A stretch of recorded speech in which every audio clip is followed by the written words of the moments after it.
Hey guys, how's it going? Kripparrian here. Today I have a Path of Exile 2 video for you guys. Now, this one has been pretty anticipated by some of you. I have heard you. I have listened to the many comments asking for my opinion, my take, how excited I am about POE2 finally being playable, and it will be playable on December 6th in early access. And I will be playing December 6th, or as early as the servers are stable. It looks like there will be quite a lot of people trying to play on that day, and understandably, it does seem to be like a pretty good game from some pretty amazing developers. So, what's going on? Well, they had their big announcement. They had like a stream. I watched it as it was live. I did a little bit of a react. I wasn't quite as animated. You know, the people that are basically main gaming Path of Exile 1, they've been in kind of like a content drought lately. So, for them, it is the craziest thing, every little bit about the game. And I get it. I have also been looking at a lot of the podcasts that they've done. They've done a lot of Q&A. Jonathan and some of the other devs have been really busy trying to talk about the game and tell people about it. So hopefully I can give you guys a little bit of insight.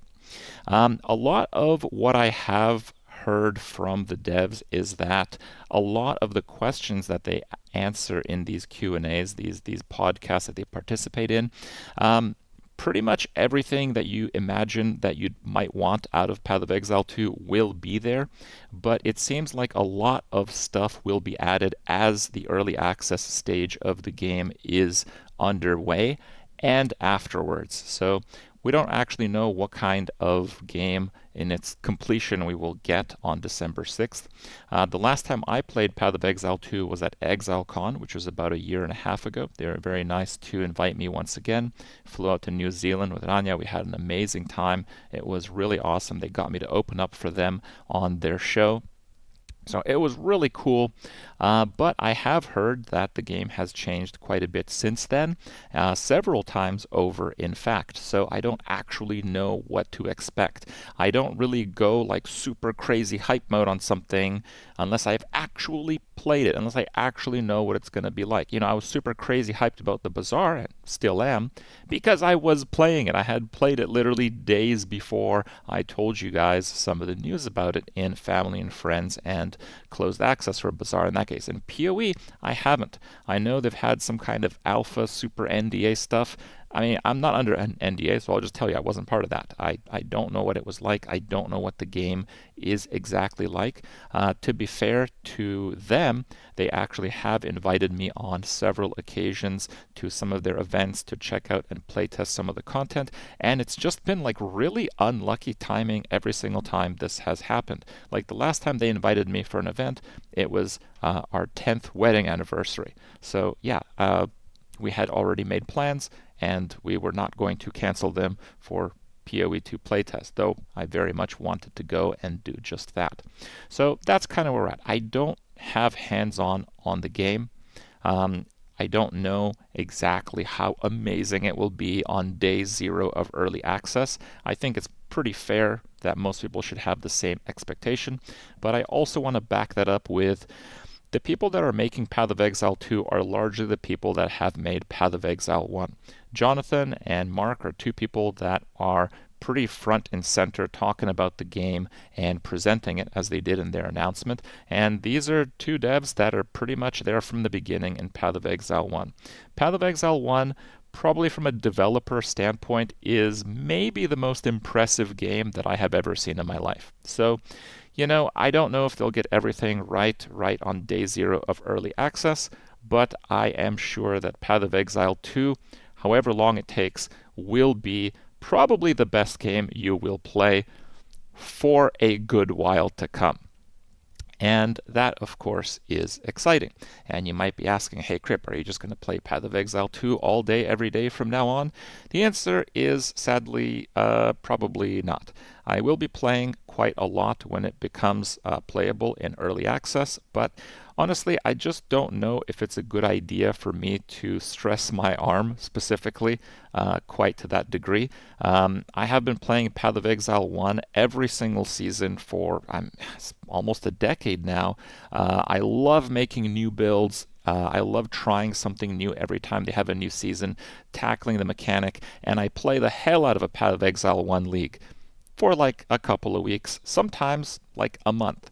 And lately, I've tried to kind of pace myself because I know a lot of you guys don't watch religiously, you don't know the in and outs of my life, but like 5 years or so ago, I had an onset of cubital tunnel, which is effectively it was nerve damage from the ulnar nerve, which is kind of the underside of the arm, and it was pretty substantial for a few years. In fact, it was very difficult for me to even like hold a mouse properly.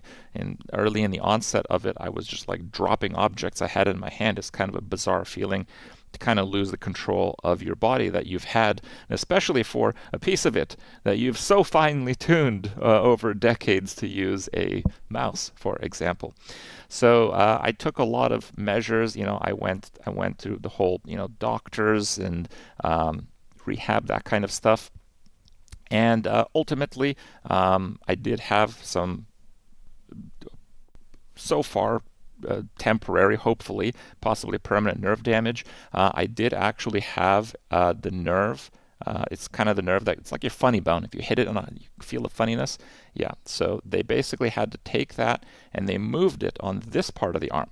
So I've already had the surgery. And post-surgery, I've actually been a lot better overall. I rarely have a lot of the symptoms that I had on a regular basis, but it's one of those things where, on one hand, I don't know if I would have an interest in playing Path of Exile 2 for every single day of my life moving forward, just to be honest with you guys. POE1 is a fantastic seasonal game. I imagine they're going to try to hit the same points in POE2. Might play a lot at the start, but probably eventually will go into the seasonal cycle of things as I play with Path of Exile 1. But yeah, like these days, I try to pace myself. If I do a PoE league, I try to, if I'm going to play all day every day, I try to limit that to about a week and then, just a few hours a day just to pace myself. I've noticed that I kind of know what to expect in terms of the limits of my body. And when it comes to my arm, it's not something that I really have a next stage to. Like, I've already had the arm surgery. So, if I screw up my arm again, well, we're going to have some real problems that I don't exactly want to deal with, because I love playing computer games and I would like to keep doing that for however long I can. Now, back to the Path of Exile end of things. The best part about Path of Exile for me is coming up with a build, coming up with a really cool way that you can take on the game. And while I don't have a lot of specifics from Path of Exile 2, I at least want to give you guys a little bit of insight into build making and what I think might be a good choice for a class, because right now we are a little bit in the dark. We don't have a lot of information. We don't have like path of building for Path of Exile 2. We effectively have absolutely nothing, and that is kind of interesting. But they did share a few slides, a few pieces and crumbs of information in their announcements and further in some of the podcasts that they've done. So I thought I would give you guys a little bit of insight there. So let's get to that. So this is part of their endgame content reveal, and I want to actually focus largely on the passive skill tree.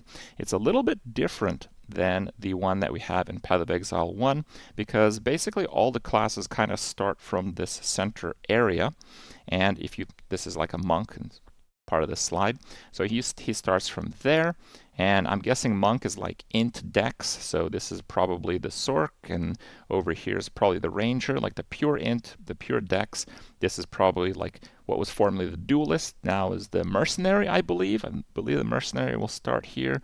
Then we have the pure strength, and then like int strength. I think that's kind of how it's going to work out, but it's a little bit different than in POE1, because in POE1, not only do they start in further distances away, the passive skill tree itself works differently.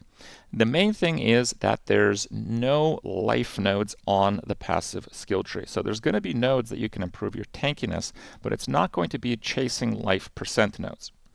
And while the number of nodes from going to one class starting area to another, I actually counted them, every single one, It's actually exactly the same as it is in Path of Exile 1. So while that is true, it looks like you have way more options to pick up stuff as you go along, and I think it's actually a little bit more convenient to go to another class because you have kind of like these mid-highways that are far more limiting in the Path of Exile 1 skill tree. So what does that mean? What that means is that while you still start in different parts of the same passive tree in Path of Exile 2, I strongly believe that it will be far more accessible to reach otherwise distant areas of the passive skill tree when compared to Path of Exile 1. What does that actually mean? That actually means that you can play a Sorc and then go all the way down here, the complete opposite end of the passive tree, and not actually come out with a crappy build. So that is very interesting because it opens up a lot more possibilities in build crafting, and they're already pretty complex passive skill tree. And we also have to keep in mind that with the weapon swap mechanic, you can actually have two versions of the passive skill tree, each one attributed to the weapon swap. So it's going to be lots of stuff here. When I actually have access to being able to make a build in their passive skill tree, that's when my hype's going to go to a 10, okay? I'll be honest with you guys. The best part about Path of Exile 1 for me is making the build. Playing the game is like a tiny bit below that, but making the build is just so awesome. I love doing it. I even try to make builds for like other people sometimes, like other streamers. I get involved in kind of the stuff that they're into to try to like help out. I just absolutely love it. I have no other way to say it. So when we get there, it's going to be really cool. Another thing that they have for us is actually the ascendancies. So there's going to be a lot more ascendancies than that. In fact, one specific class will have additional ascendancies other than those shown in this screenshot, but this is what they have given us in terms of information from their main launch livestream. Also to keep in mind, we're only covering a few of the nodes for each ascendancy. And I also learned from the podcast that Jonathan did with Gazi and DM that it will be 4 major keystones in the ascendancies, 4 essentially levels of the ascendancy that you'll be able to obtain. So we only have a few examples here. You'll actually be able to have more skills than these on any class that you're playing in early access. So why are we going over these? Well, on one hand, it's kind of interesting, I guess, but on the other, I actually have a pretty possibly bold prediction that they're kind of bad if you compare them to Path of Exile 1. And I also learned this through that same podcast that Jonathan did, that generally their team is trying to be pretty conservative with scaling. They said we're just straight up not going to get into the billions, let alone, what are we even at? Are we at quintillions in D4? I don't know, right? So it might get really crazy in D4, especially with Spiritborn and all that. But in Path of Exile 2, it looks like things are pretty conservative. And I do want to tell you guys that, in my opinion, the Ascendancy keystones seem to be in line with that. Okay. Now they're very flavorful. Sorc has kind of like this time wizard, time freeze, time snap, temporal. We've got a few examples on the live stream, very cool. And then this is kind of like the lightning specialist, elemental storm, shock chance. There might be a few other things because it looks like there's kind of like frost happening over there. So it might kind of be the elementalist equivalent in Path of Exile 2. Here we have the Jade Guy. So apparently you have like a Jade form that you can toggle by holding down the key, which is like a really snappy way to kind of like take damage and like resist it, kind of like Arctic Armor, or like Vol Arctic Armor works in POE1, so very cool with that. Then we have like the Slam version of the Strength class. These are the archers, so we have kind of like what would be the Deadeye equivalent in Path of Exile 2, and kind of to further the point that I made earlier, gain Tailwind on skill use, lose all Tailwind when hit. This is just like pretty similar to what Deadeye has in POE1, except it's just slightly worse. It's just a little bit worse. So that's what I'm talking about. It looks like they're actually quite conservative with the power that you obtain in these, and I am getting to a point with that, of course. And on the other side, we have the different concoctions and poisons. It's kind of like the Pathfinder, but it doesn't seem to have kind of the flask nodes as the Pathfinder does in POE1, but that's with good reason because the flask system is entirely different. You're not going to have like the spamming 5 utility flasks all day long situation. Now going on, this is kind of like the Necromancer area, the Occultist I believe it's called. So you'll have demon form, you'll have the Hellhound. This is kind of where you might want to be playing minions if you take it at face value with some of the nodes. You can like become the demon. Very, very cool kind of conversion style mechanics that are pretty, I guess, similar in some ways to a few mechanics possible in POE1. We also have the, it's kind of like the leeching mechanics. Where you can manipulate energy shield, manipulate life. It's kind of like the blood mage, I think it's called. They have the monk, which is a very flashy class if you've seen some of their demos. We have kind of like the honorable monk, meditation and lightning and speed and crit. And then we have the you guys are screwing it up, you know, the breach version, the void version of the monk. Very, very cool. I love to see things like these. Gain 1% damage against chaos per 20. Unreserved darkness. So very interesting. Very different play style to the other monk. Actually, the polar opposite, perhaps. We have the mercenaries. So this is a pretty interesting one. I think overall, from what I've seen in their trailers, the mercenary just looks like the coolest class. You can use like a crossbow, and this is kind of, I forget what they called it, but yeah, basically use a crossbow version of the mercenary, where you kind of just deal damage. And if you've seen some of the playthroughs, it basically plays like Rambo. So if you want to be Rambo in a proper ARPG, it looks like they got you covered, and I think that's super cool. And the second version, I believe it's called a Gemling. So it has a lot of gem-based skills in its Ascendancy, and they're very, very cool. Gems work quite differently in Path of Exile 2, as you can have many more of them compared to Path of Exile 1, and you can basically just keep adding support links to them as you like upgrade the gem, is my understanding. Kind of like having a 6 link, but you can have way more different 6 links. You can have like tons and tons and tons of 6 links in POE2.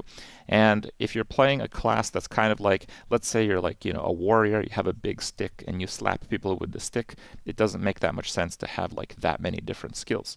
But if you're playing a lot of different trigger skills, perhaps some minions, perhaps it does make a lot of sense to have a whole lot of skills. And that's why you have like the 3 additional skill slots. So what are my thoughts on this? I think that this is the coolest class overall, the Gemling. And I think that you should at least be mindful that it will be a good idea to play one. And I think it's a good idea to play one because things that scale off of gems are just going to have a really huge scaler in the end. It'll probably take a lot of time until you have like all the different massively linked gems on a character, but it looks like you will really have a huge power level when you do have that. You get maximum resistance based on the support gems that are socketed anywhere.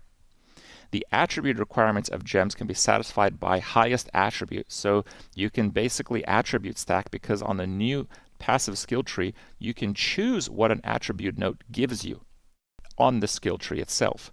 So for example, if it's beneficial to just have as much strength as possible, you just select all your attribute nodes as strength, and then you can use int gear or dexterity gear.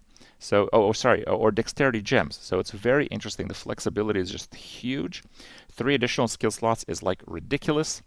And 12% quality gems, we have no idea, but I imagine it's pretty good. The reason why I think you should consider this Ascendancy is, again, if we go back to the passive skill tree, it seems like it's pretty easy to go into different areas of it compared to Path of Exile 1. And the Gemling seems to have just the option to play any build. It's kind of like what Pathfinder did to Path of Exile 1. You can just kind of do whatever, and you'll be really good at it. And I think starting out with crossbows and playing that mercenary playstyle is just going to hit me well in the field. So that's kind of my plan. It's a loose plan, but I think it's a good one. Because if someone figures out some really potent skill combination or something like that, most likely the gemling will have a very good version of it, really. It might not be the absolute best version of the build, but overall the ascendancies seem to be a pretty low power level. And yes, we don't get all the different ascendancies. We're missing information on many of the nodes, but like, think about it. Would they really highlight just like the crappiest nodes they had available? No, it's much more reasonable that there just are lower power level ascendancy nodes compared to Path of Exile 1. They do want to be pretty conservative with scaling, so that absolutely is in line with that statement. So yes, I want to play a gemling. I think it's going to be sweet. I think I'll be able to play effectively whatever type of build that I want, and I think it might even be the best class for a huge amount of the builds in Path of Exile 2. It's pretty exciting, especially with the customization, and it's pretty exciting because if I look at the other options for playing minions, actually it looks like gemling might have the best one.